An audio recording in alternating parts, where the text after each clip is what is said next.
진술. 그리고 리스본의 법원에 들어가면서 나는 팔멜라의 저택을 떠올렸다. 하지만 부서진 석상이 정원에 뒹굴고 수영장은 물 한 방울 없이 텅 비었으며 잡초가 계집을 차츰 뒤덮고 마침내는 화단까지 완전히 망가뜨리면서 무성하게 자라난 오늘의 팔멜라를 생각한 건 아니었고, 지붕의 기와장이 떨어져 나간 거실의 피아노 위로 서명이 들어간 여왕의 사진 위로 빗물이 떨어지는 저택을 생각한 것도 아니었고, 체스 말들이 몇 개 빠져있는 체스 테이블이나 양탄자 깔린 바닥의 벌어진 틈을 생각한 것도 아니었고, 내가 잠자리로 사용하려고 부엌의 난로 바로 옆에 설치했으나 밤새도록 깔깔거리는 까마귀들의 웃음소리 때문에 그 위에서의 잠이 고통스럽기만 했던 알루미늄 침대를 떠올린 것도 아니며, 리스본의 법원에 들어서면서 내가 생각한 것은 오늘의 팔멜라가 아니라 내 아버지가 살던 시기의 저택과 거기 딸린 토지, 그러니까 세투바리. 아직은 저택의 정문 앞까지 뻗어오기 이전 담장을 따라 자라는 수양버들 나무에 닿을 만큼 팽창하기 이전, 대신 고깃배와 선술집 정도나 있고 도시의 모든 것이 강물을 향해서만 밀려가던 시절, 가정부가 일요일마다 나를 데리고 장을 보러 가던 세투발, 비둘기들이 극성맞게 몰려들면 내 팔꿈치를 잡고 자신의 몸 뒤로 끌어당기던 곳, 내 아버지가 살던 시기의 저택과 거기 딸린 토지를 생각했으니, 화강암 천사상들과 담장을 따라 피어난 히아신스로 장식된 입구 계단, 복도를 왔다 갔다 하는 하녀들의 흥분과 분주함은 지금 이곳 법원 입구에서 왔다 갔다 하는 사람들의 흥분과 분주함과 다르지 않았으며, 겁에 질린 조급함으로 인해 엘리베이터 앞에 포도송이처럼 몰려 서 있다가 다시 흩어지는 사람들, 증인들, 고발당한 자들, 법원 직원들 사이에서 변호사가 내 스웨터의 팔꿈치 자락을 잡고 계단을 가리키면서 이쪽입니다, 엔지니어 선생님. 이혼은 이쪽이에요. 그리고 나는 재판은 아무래도 상관없었고 변호사는 아무래도 상관없었고 오직 그 머나먼 7월의 팔멜라로 내 머릿속이 가득했으니, 그날 나는 예배당에서 새어나오는 소곤거림과 발자국 소리, 웅얼거리는 소리를 들었는데 그것은 닭들이 내는 소리가 아니며 비둘기나 까치의 소리도 아닌 사람의 것이었으니, 아마도 아제이타웅에서 온 집시들이 도금한 성인의 조각상이나 촛대를 훔치러 숨어든 것이 분명하다고 생각하여, 그래서 나는 현관에 세워둔 항아리 속에서 산책용 지팡이를 꺼내 손에 들고 빠른 걸음으로 이쪽입니다, 엔지니어 선생님. 이혼은 이쪽이에요. 식탁보 위로 샹들리에의 유리알 그림자가 물방울처럼 뚝뚝 떨어지고 있는 식당을 지나 화단의 극락조와 피투니아 꽃들을 뛰어넘어 가보니 예배당 문은 열려 있는데 촛불은 불안하게 흔들리면서 아치형 둥근 천장을 비추었고 아제이 타웅에서 온 집시들은 보이지 않았으며, 내가 본 것은 제단 위에 등을 대고 누워있는 차림새가 엉망으로 흐트러지고 목에는 여전히 앞치마를 맨 여자 요리사와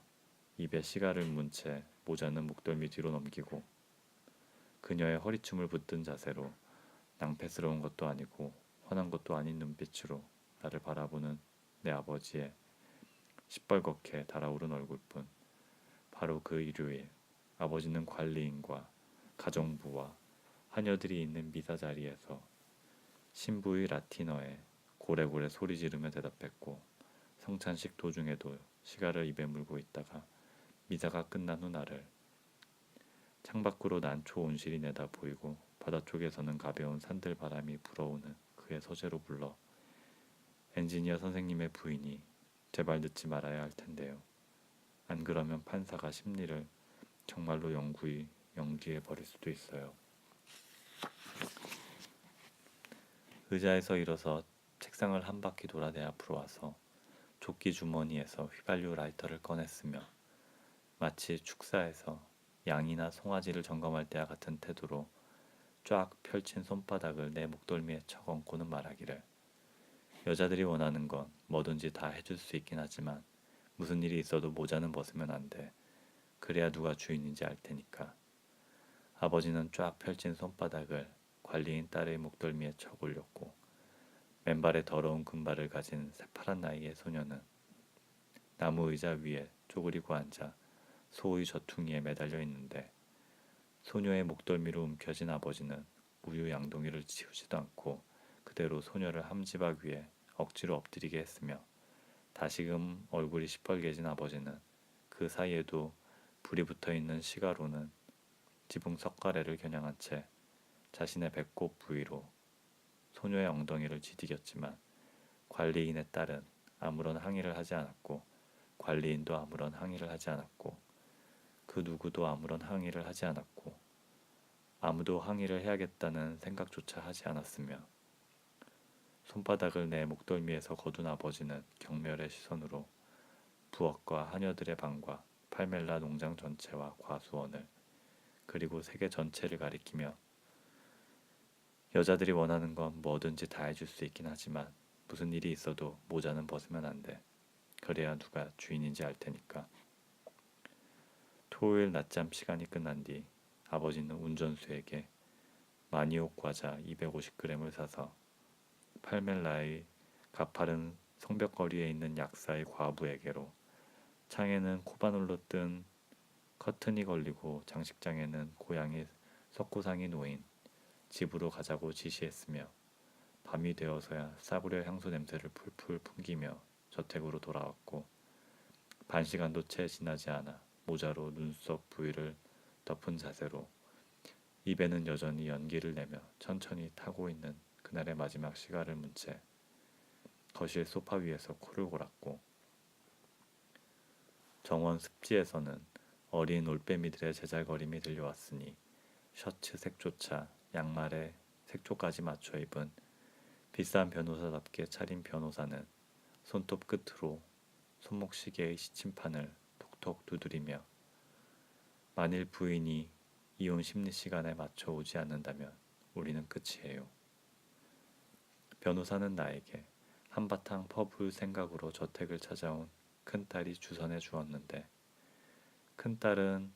유리가 깨어져 나간 창문과 썩어서 무너진 마룻바닥을 보고 불쾌해했고 그랜드 피아노 위 여왕의 사진 곁에 차갑게 식은 수프 냄비를 보고 불쾌해했고 양탄자 위에 떨어진 접시를 보고 불쾌해하며 이런 돼지우리에서 어떻게 살 수가 있어요? 비싼 변호사다운 헤어스타일을 한 비싼 변호사는 비싼 그림과 비싼 장정의 책들이 비싼 서가에 가득하며 거인의 아버지의 가구와 마찬가지로 비싼 가구로 꾸며진 그의 비싼 아내와 비싼 아이들이 은재 사진틀 속에서 미소 짓는 비싼 사무실에서 나를 맞았고 내가 벨트 대용으로 허리에 감고 있는 끈과 닦지 않은 구두, 고무줄이 없는 내 양말을 못 본 척하며 내가 처음으로 아스토릴의 저택에 들어선 날 내 장모가 보여준 그 나른한 경멸의 시선으로 나를 대했으니 그날 무척이나 당황한 나는 작은 술잔들을 쳐서 넘어뜨렸고 친척 여자들과 카드놀이를 하던 장모는 화려한 반지들이 정신없이 번쩍거리는 손동작으로 브릿지 패드를 주워 모으더니 나를 향해 눈썹을 치켜 올리며 테라스의 너도밤나무 생울타리를 잘못 잘라낸 무능한 정원사에게나 보이는 바로 그런 표정으로 젊은이는 소피아의 평소 생활 수준을 유지시켜줄 만한 재력이 있나요? 초라하게 짧은 내 겉옷을 드러난 바지 엉덩이 부분을 우스꽝스럽게 짧은 내 콧수염을 민망하게 쳐다보던 변호사는 구름처럼 자욱한 애프터 쉐이브 로션 향기 속에서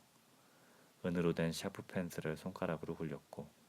어떻게 하면 내 딸에게 신뢰를 범하지 않으면서 이 일에서 손을 뗄 수 있을까 방법을 모색하며 지금으로선 결과를 지켜볼 수밖에요. 엔지니어 선생님, 더 이상의 약속은 드릴 수가 없군요. 사무실을 나가자 여호와의 증인이나 백과사전 외판원을 쳐다보는 그런 눈빛으로 비서가 나를 쳐다보았고 내 큰딸은 식기와 속옷이 한꺼번에 뒤섞여 있는 부엌에 서랍을 뒤지면서 제대로 된 양복 한 벌도 없는 거예요? 소피아는 내 어깨를 손으로 살짝 털면서 우리 어머니 보러 가는 건데 좀 단정하게 차려입을 수도 있잖아요. 장모는 내가 공 모양의 갓을 씌운 램프에 부딪히자 카드 놀이는 잊어버리고 젊은이는 원래 그리 아둔한 건가요? 아니면 일부러 그런 척하는 건가요? 리스본의 법원에서 손톱 끝으로 손목시계를 톡톡 두드리는 변호사와 함께 기다리는 동안 나는 바람이 불어도 더 이상 움직이지 않는 녹이 슬어 검게 변한 풍차의 날개와 텅 빈 계집, 먹을 것을 찾아 산속을 헤집고 돌아다니고 정원 습지에서 처량하게 울부짖는 셰퍼드를 생각했고 법원에 여직원이 와서 사람들의 이름을 부르고 대답한 사람들의 이름을 연필로 체크할 때 나는 그해 8월 약혼녀를 데리고 팔멜라로 갔던 일, 남편이 병영에서 근무하는 오후 시간이면 세투발에서 버스를 타고 오는 바로 그 양식의 공단 의상 차림의 하사관의 아내와 마당 흔들의자에 앉아 레모네이드를 마시던 아버지를 생각했고 내가 아버지에게 소피아가 왔어요, 아버지. 그러자 아버지는 요리사를, 관리인의 딸을, 집시 여자들을, 하녀들을 쳐다보는 그런 개슴츠레한 눈빛으로 소피아를 지그시 쳐다보면서 손가락 끝으로는 모자를 더욱 깊숙이 눌러쓰더니 여자들이 원하는 건 다 해줄 수 있긴 하지만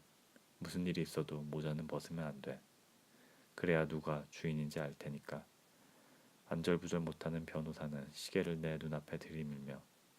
부인에게 무슨 일이 있는 건 아닐까요? 부끄러움으로 얼굴이 빨개진 소피아는 동그랗게 따은 머리를 매만지고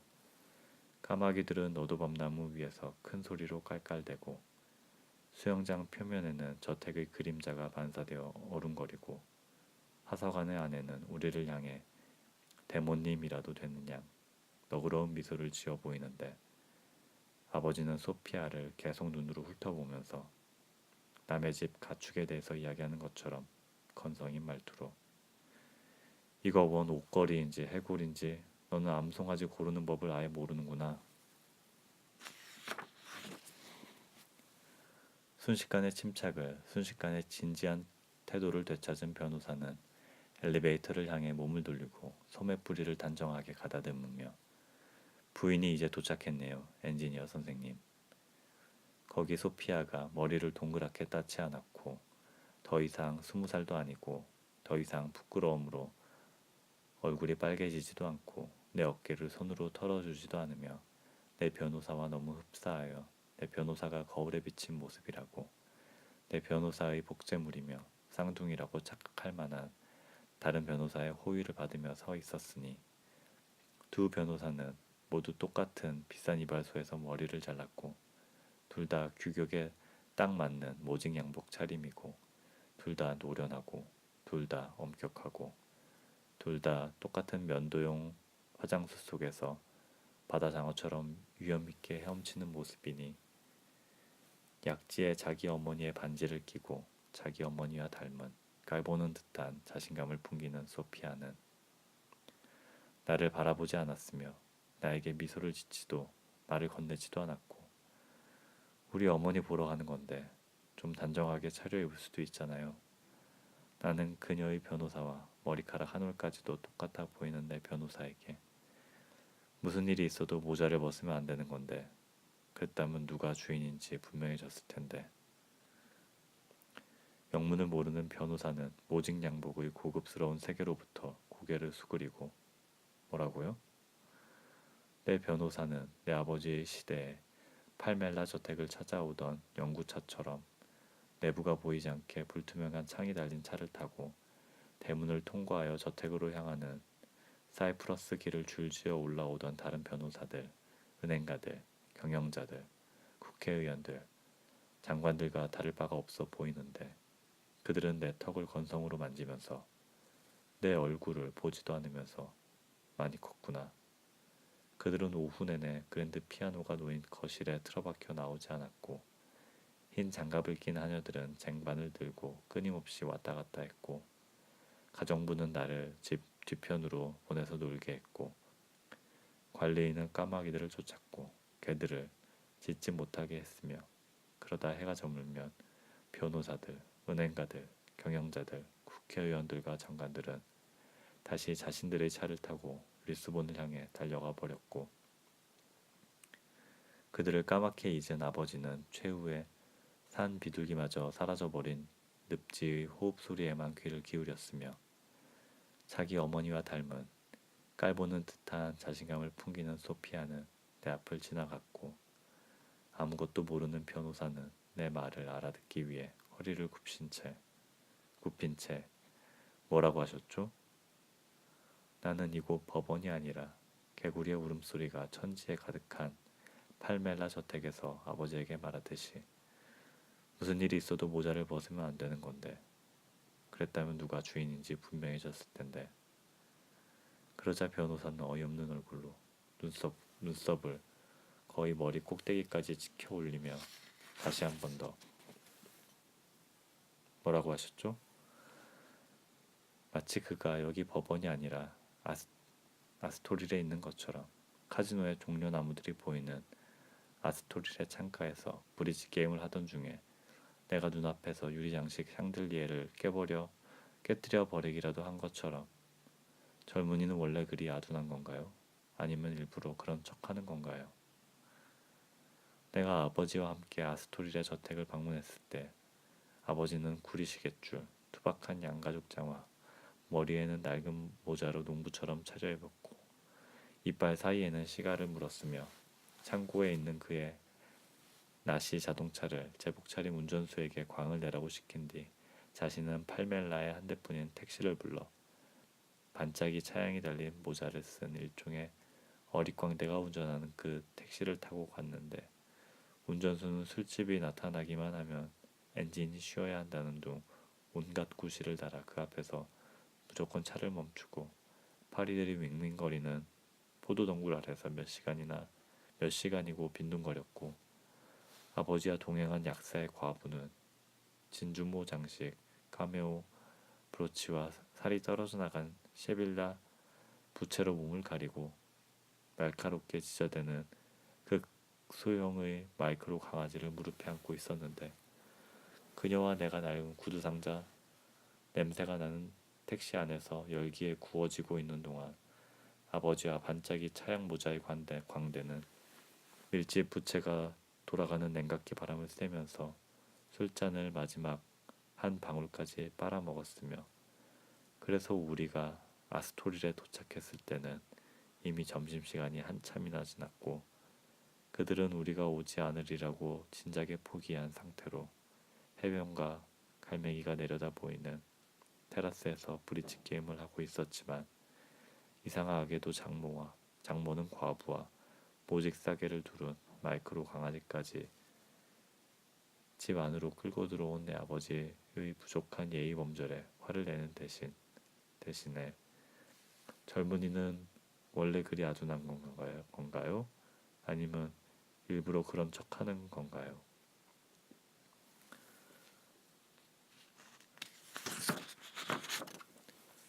아버지가 마당에 세워둔 광대 운전수가 수국 화단을 건들건들 돌아다니고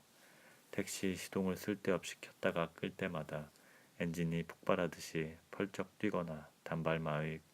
고통에 부르르 떨곤 하는 사이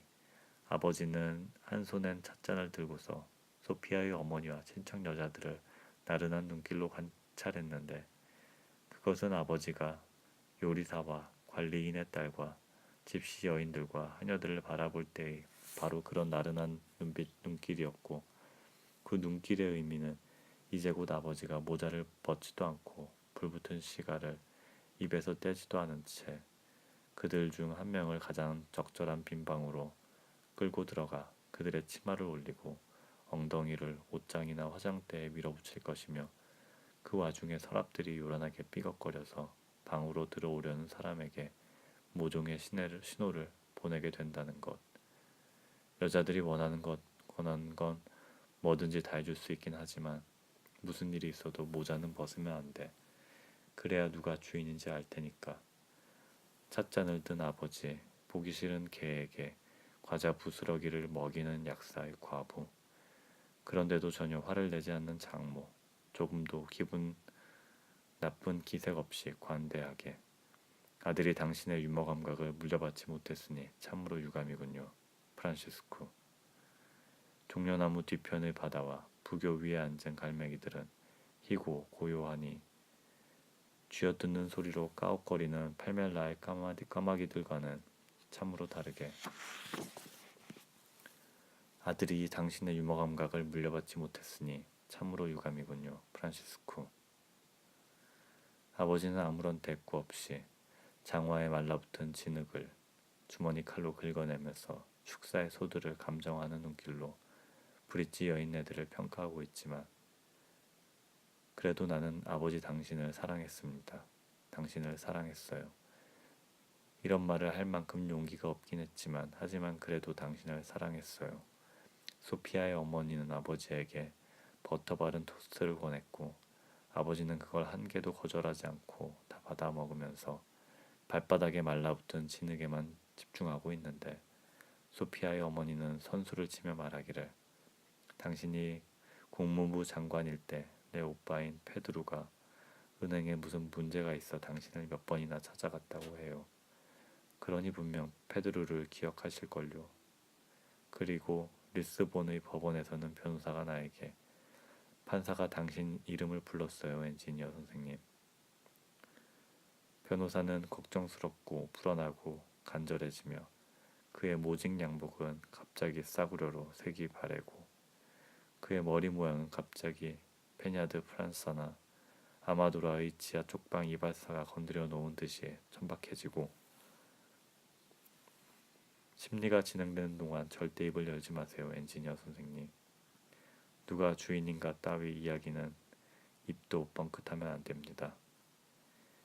직원들이 타자기로 문서를 작성하고 있는 대기실, 코르크 보드에 핀으로 꽂아둔 소환장, 금연 안내장, 대기자들, 그리고 대기실 끝에는 붙박이 책장, 벽걸이 달력, 바닥에 깔린 서류들, 법정과 서류가 잔뜩 펼쳐진 법원 탁자, 그리고 우리에게서 자신을 보호하려는 듯 법으로 보루를 쌓고 그 뒤에서 연필을 지켜든 판사는 종이 테이프로 페이지를 표시한 논문집으로 얼굴 아래쪽을 가리고 있는 학교 교사처럼 보였으며 나에게 사죄하고 싶다는 눈빛으로 내 얼굴을 꼼짝 않고 응시했는데 혁명이 발발한 지 일주일 혹은 2주일 후에 내가 아버지의 얼굴을 응시한 바로 그런 눈빛. 혁명이 발발한 지 일주일 혹은 2주일 후에 아버지가 우리를 나와 소피아와 아이들을 팔멜라 저택으로 불러들였을 때 저택의 창문을 전부 막고 그림과 은제품을 숨기고 개진 문을 열어 셰퍼드들을 풀어주고 하녀들을 해부한 다음 사냥총을 팔에 끼고 주머니에는 탄창을 가득 채우고 하지만 여전히 입에는 시가를 물고 여름에는 모자가 올라 있는 채로 테라스에 서서 우리의 도착을 기다리는 아버지를 나는 바로 그런 사죄의 눈빛으로 응시했고 공산주의자 놈들 이 집을 기웃거리기만 해봐 당장 머리통을 박살내줄 테다. 늪지를 향해 위협하고 곡물 창고를 향해 위협하고 가수원과 사이프러스 가로수길을 향해 위협하고 허단에서 뒹굴며 수선화의 머리를 부러뜨리는 셰퍼드들을 향해 위협하고 공산주의자 놈들 이 집을 기웃거리기만 해봐 당장 머리통을 박살내줄 테다. 그리고 다시 변호사의 나직한 목소리. 이제 앉아도 됩니다. 집 안으로 달려들어든 셰퍼드들은 의자를 넘어뜨리고 소파의 쿠션을 물어뜯고 커튼을 찢어갈기고 냄비와 프라이팬까지 엉망으로 뒤집어 놓은 후 쿠션과 커튼, 식탁보 조각을 주렁주렁 몸에 매단 채 뒤돌아 나왔고 아버지는 놀라서 날아오르는 까마귀들을 향해 총을 쏘아대면서 공산주의자 놈들 이 집을 기웃거리기만 해봐 당장 머리통을 박살내줄 테다. 아버지는 나를 닥달하여 곡물 창고와 채마밭, 차고, 개구리가 울어대는 늪지의 유칼립투스 나무들을 순찰하는데 따라 나서게 하고 허리에 차고 있던 리볼버를 내게 건네주며 눌러쓴 모자 아래서 말하기를 공산주의자가 보이거든 그대로 방아쇠를 당겨버려. 내가 일생 동안 보아왔던 그 어느 순간보다 더욱 고독해진 아버지. 여자도 없고 친구도 없고 부하도 없고 공모자도 없는 아버지는 총 개머리판으로 축사의 소들을 마구 쳐서 쫓아버리며 숨어있는 공산주의자를 찾겠다며 물통과 젖자는 양동이와 종자 주머니와 밀집을 쑤셔댔고 처음에는 무릎을 꿇어서 뒤지다가 나중에는 아예 오줌이 흥건한 바닥에 거의 배를 깔고 엎드린 자세로 농기 구두를 치워가면서 이상한 소리가 들린 것 같은데 이상한 소리가 들린 것 같은데 넌 이상한 소리 듣지 못했어? 바깥에는 셰퍼드 한 마리가 길게 울부짖자 아버지는 일어서려고 애쓰다가 그만 바닥에 미끄러져 넘어지고 말았고 다시 일어서려고 버둥거리면서 공산주의자 놈들인가 보다. 개들은 계속해서 짖었고 까마귀들은 계속해서 깔깔거리며 웃어댔고 너도 밤나무 숲은 계속해서 한숨을 내쉬었고 아버지는 들통에 부딪히고 낫에 걸려 비틀거리면서 간신히 네 발로 기어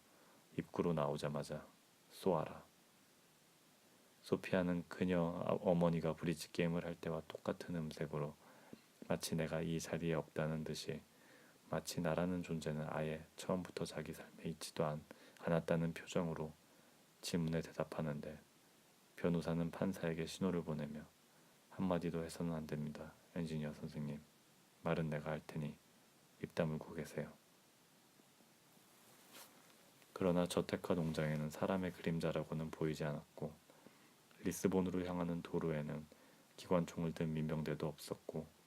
저택 진입로에도 공산주의자는 없었으며 유칼립투스 나무와 나무 위 까마귀떼와 천사의 석상 말고는 아무것도 없었으니 이혼을 한 이후 언젠가 멀리 떠날 생각으로 내가 차고에서 보트를 만들고 있던 시절에도 팔멜라 농장을 찾아온 사람은 아무도 없었고 어느새 말을 멈춘 소피아. 교사풍의 판사는 소피아에게 시험에서 낙제시키지 않을 테니 걱정 말라는 약속을 해주듯이 서류철 뒤에 가려진 입을 움직이니 비싼 모직 양복을 입은 변호사가